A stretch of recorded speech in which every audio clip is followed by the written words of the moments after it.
I am delighted to be here today with Elisabeth, who I'm super honored is a regular, consistent listener of the Courage of a Leader podcast that absolutely delights me. So I think of Elizabeth as number one listener. And Elizabeth, you know that's something I've admired about you for a long time. I think it's super inspiring and an amazing life skill is that you are able to tune into yourself to see what you need and tune out to the world and find the resources that will best support you, help you get where you're going, support you in a moment. And I know that you're using the Courage of a Leader podcast as a resource in your life right now. And I thought Yeah. I'd start with the question, what episodes, what guests, what leadership techniques have we shared that have made a difference for you, that you've attracted into your life in the right moment? Yes, I started working out over my lunch hour again at work. And so I just was like, well, what can I listen to? And I was like, oh, let's listen to Amy's podcast. So I was super excited to be able to have that resource at my disposal. And also I'm super honored to be a guest on your show. So thank you for having me. I'm so glad you're here. Because I used to work with Laura Berger. Ah, Yeah, so that was a super fun episode. I really loved the neuroscience and the science because that's partially my background as well is exercise physiology, and so I really kind of geek out with that when she was explaining all of the hormones and what goes on in your body, and it was really that was a very inspiring podcast about creating that foundation of trust as a hmm. leader, because I've, as you know myself, have not had that foundation of trust with some of the leaders that I've worked with, and I work hard to create that in my supportive leadership role that I currently have at work. Um, Help make the connection for the listeners. How did that connect from our exploration of how our brains work, right? And how we can release chemicals in our brains and have the kinds of interactions with others that release chemicals in their brains. How did that tie to foundation of trust for you? it was knowing with my yoga background how your sympathetic and parasympathetic nervous systems work. A lot of it was like the body language you use with people. Like I'm always mirroring people when I'm talking to them, or um, Mhm. if they get defensive, I kind of back off and practice more compassion with them. And so that physical connection of that space that you share and that energy that you have with people really brought it home for me to have people trust you in that moment, like creating that safe space, that ease with your body physically and your energy. Um, really, really hit home. Okay, nice, nice. I got it. Those things that we can do to build the trust with others in the moment. And then I'm also hearing trusting your knowledge and things that you innately practice when you're interacting with others. Yeah. Nice. Um, One of my favorite episodes was the inclusive leadership with Ellen Burton. That one had me really like fist pumping, like yes, like nodding and like finally, like that was just really neat because the company that I work at is really working on inclusion, especially in leadership roles. So it's nice to know that it's being practiced in a much wider scope, and just so many interesting things, like like you're not responsible for that first initial Mm, response that, like if somebody says something you're like, oh, like that's innate, that's like yes. your brain chemistry. What you are responsible for is your second thought about that thing. So that was really, as you know, I love to like say allowing and giving yourself permission. Like that felt like a huge relief, like, oh, Yeah. like I can initially not feel great about something, And then I can flip the script in my mind. I have that control. That's under my responsibility center. And I can move forward positively, even if it's uncomfortable at first. Yes. Oh, you're taking me back to that episode and the brilliance of Ellen. I mean, is it she just talks about a topic that can make many feel uncomfortable and Mm-hmm. hesitant.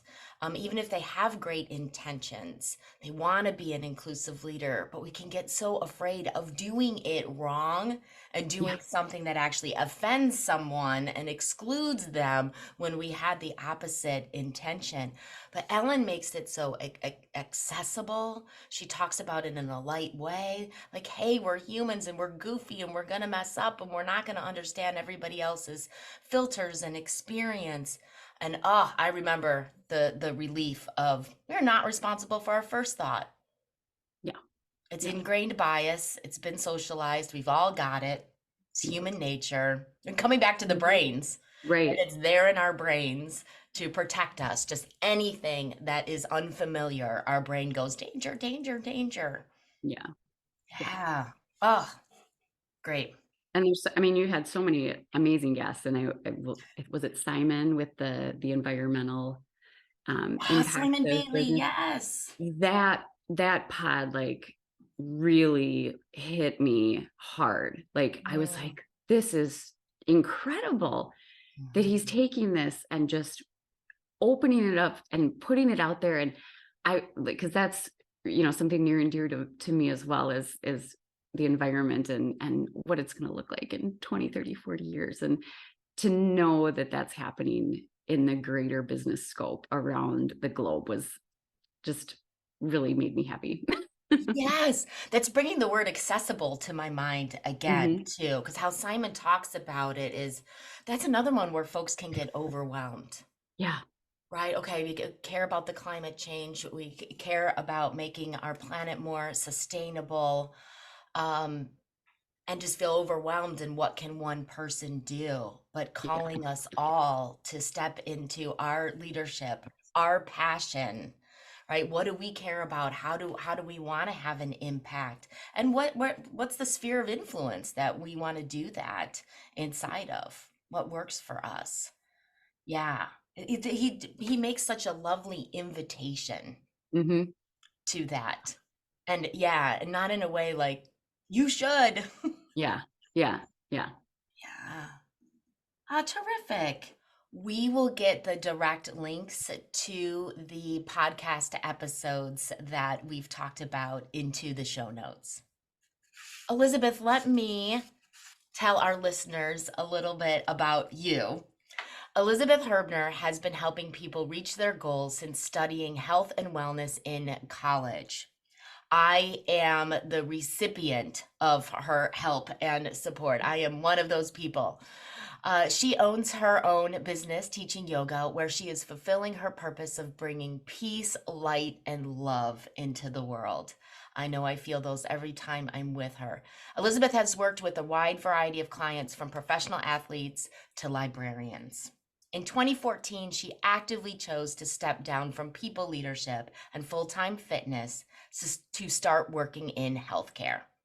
Over her multiple careers, she has found her favorite role is support and cheerleader, which she has learned from her biggest fan, her mom. Thank you for being here today, Elizabeth. Thanks for having me, Amy. Yeah, so delighted. I know that we had talked about focusing on how to intentionally create space in our lives and how to intentionally create space for what we want, what best supports, fulfills us, lights us up, allows us to do our thing in this Yes. world. And I know Yeah. you and I have talked about it a number of times. And since our pandemic, you know, Yes. like we see this opportunity to intentionally choose what we put in, what we might put back in. We see world and options in different ways now. And I know sometimes I'm like, stop, stop, stop, people, don't rush to put Yeah. it all back in. You're so great at this. why is this important to you? How did you get here? How did you get to choice and intentionally creating space and creating what you want in your life? It's been a long journey.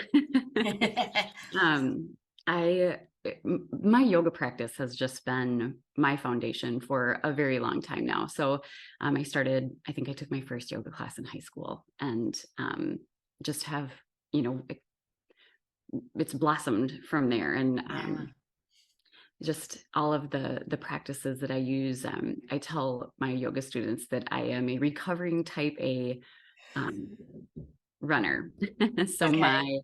my innate nature when I was little was to just go, go, go and get all the things done and do all the things and be part of everything and don't say no and just jump in. And I thought that was like a natural thing. And I think most leaders can, you know, feel that similar drive in their lives. Yes. And Yes. as I went further down the yoga path, I really started understanding how important it was to stay still and listen Mhm. and quiet not just your body but your mind. Mhm. So it kind of brought me into that safer space of slowing down, giving myself permission to slow down. And as my meditation practice grew with my yoga practice, it started to hit home that that was super important. And so I know that like the word meditation and mindfulness can feel overwhelming, like some of these other things that we've been talking about. And it's really super simple. I always tell people start with less than 5 minutes. Set yourself a timer.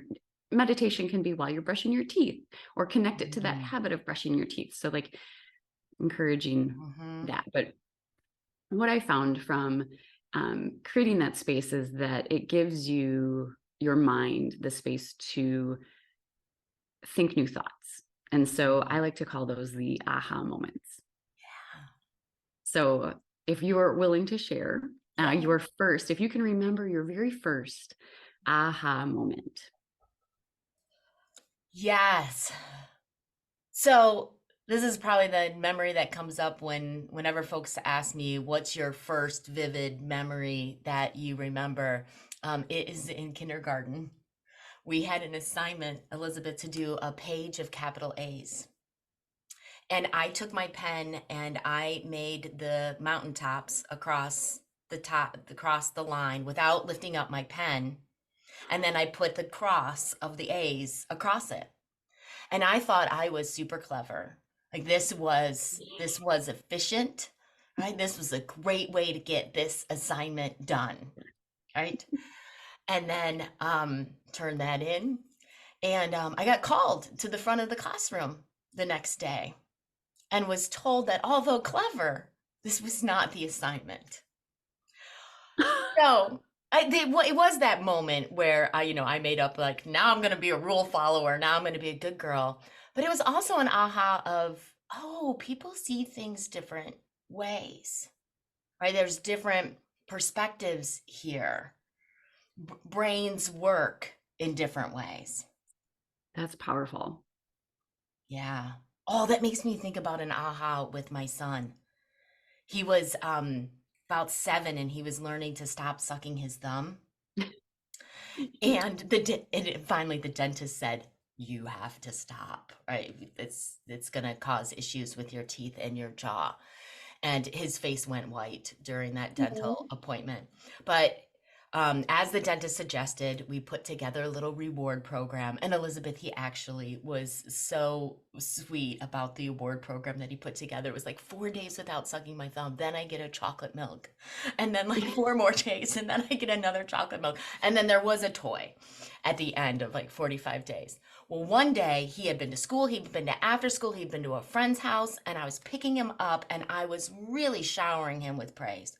You were in these different environments, and everyone's reported that you've done great, and I'm so proud of you, and you're finding ways to like interrupt your pattern in a variety of situations. And he says, "Mom, can you stop all of your cheerleading? It is just making the day seem longer."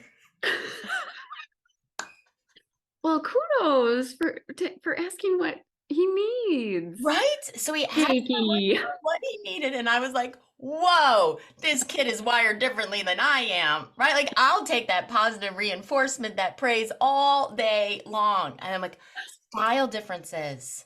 Mm-hmm. Mm-hmm. Aha, style differences at play.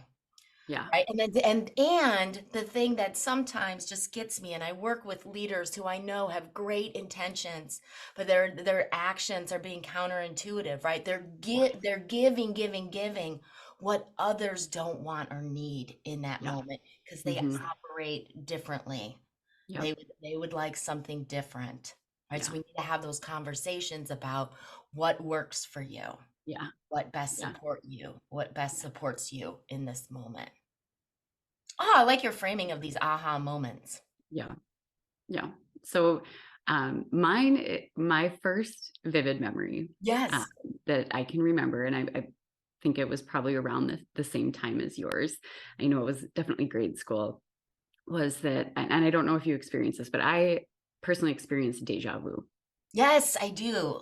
Yes. Here and So there. Yep. the fact that I put that together and I was like, because at the time when it happened, I was like, what is going on? Like I was like totally Oh, freaked out.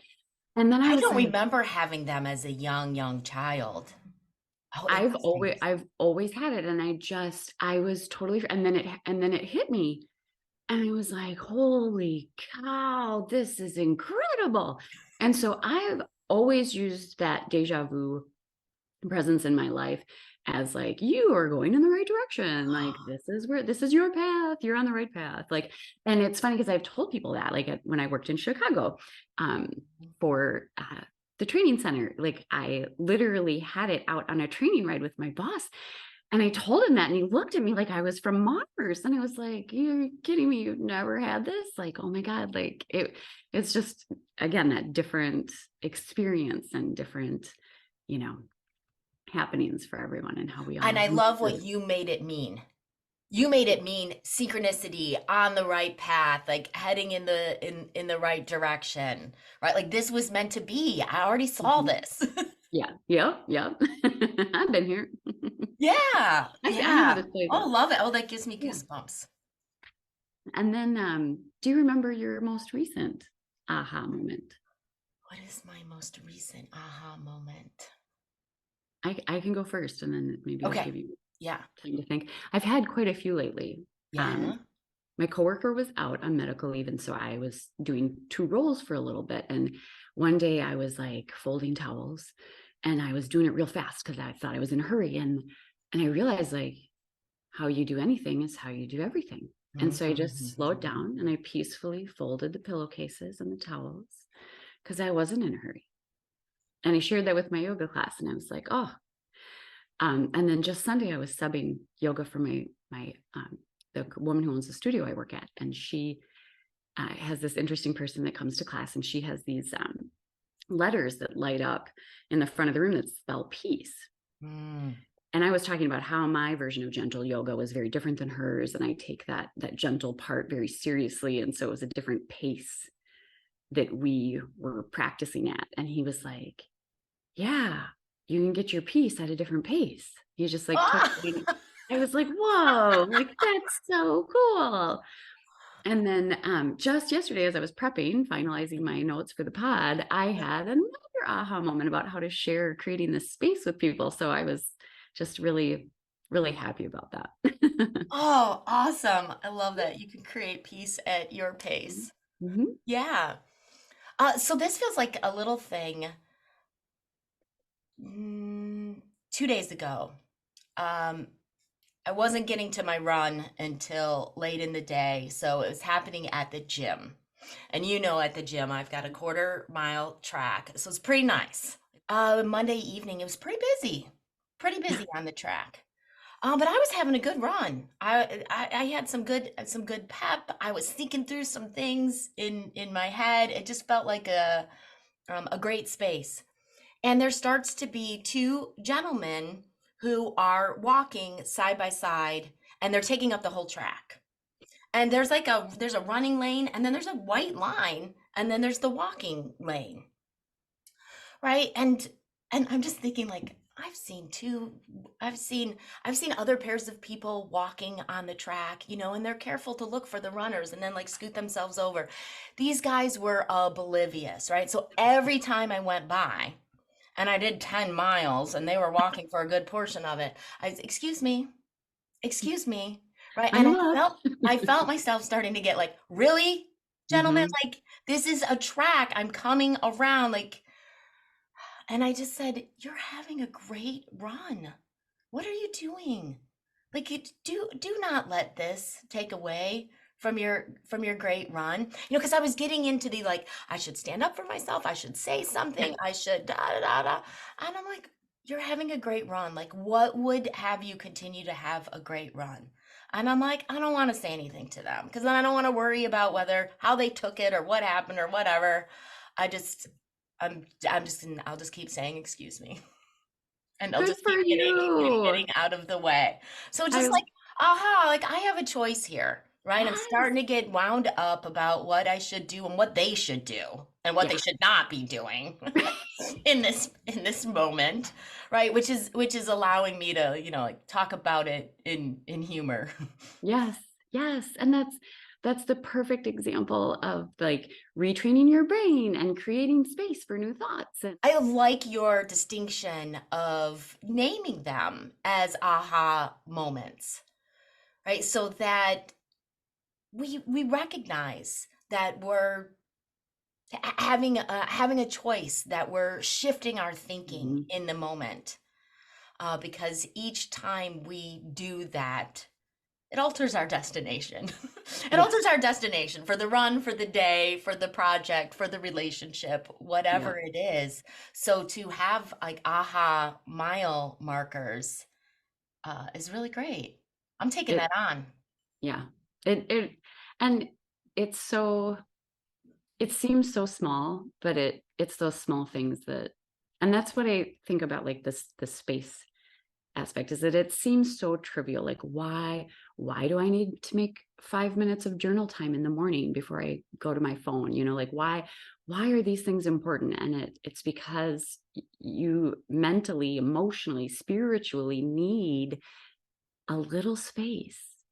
You need to detach, Yes. Yeah. and then that stuff bubbles up. And you and I have had that conversation about like, oh my God, it is so hard always being the bigger person. And we just keep having people in our lives that help us grow further. Yes. So yeah. Yes. I want to come back to the power because you said these two things pretty quickly, but they're big things. Stay still and listen. Hmm. And gosh, I just was really impacted by how in our lives right now and with these phones that we can access at any time, it's like we never like stay still. Yeah. Right? I mean, I used to have to stay still when I waited in line for something Hmm. because I didn't have a phone to fiddle with. I wasn't carrying around a book. So, like you stood still. Yeah. And so two things that sparked from your mention. So even though you were running, you weren't still, but Mhm, you were doing a meditative practice. You mhm, were on that pace of running that felt comfortable. You were having a great run, and so that I think a lot of people, when they hear meditation, they think, oh, I have to sit and stillness. No, running can be a moving meditation. And that space allowed you to give yourself grace and permission to be like, I'm having a great run. And you practice mhm, compassion with two guys who, maybe you don't know why they were walking like that. You have no clue. And you and I have both suffered loss, and so it sparks like, oh, my dad goes to the Y and he walks with a buddy, and like mhm. people to know that his wife passed away, like they might get mad at him, like you were getting frustrated with them, and so it's just this whole. I've just been so much more compassionate since experiencing my loss. Mhm. Mhm. um That and brings and me yeah. that brings me back to the podcast with Ellen too. Like we have Yes. our initial reaction, but like check the initial Hmm. reaction, right? I don't know what's going on with Yeah. these two gentlemen. Yeah, I love it. Thank you so much, Elizabeth. Thanks for having me. This was super fun. My pleasure.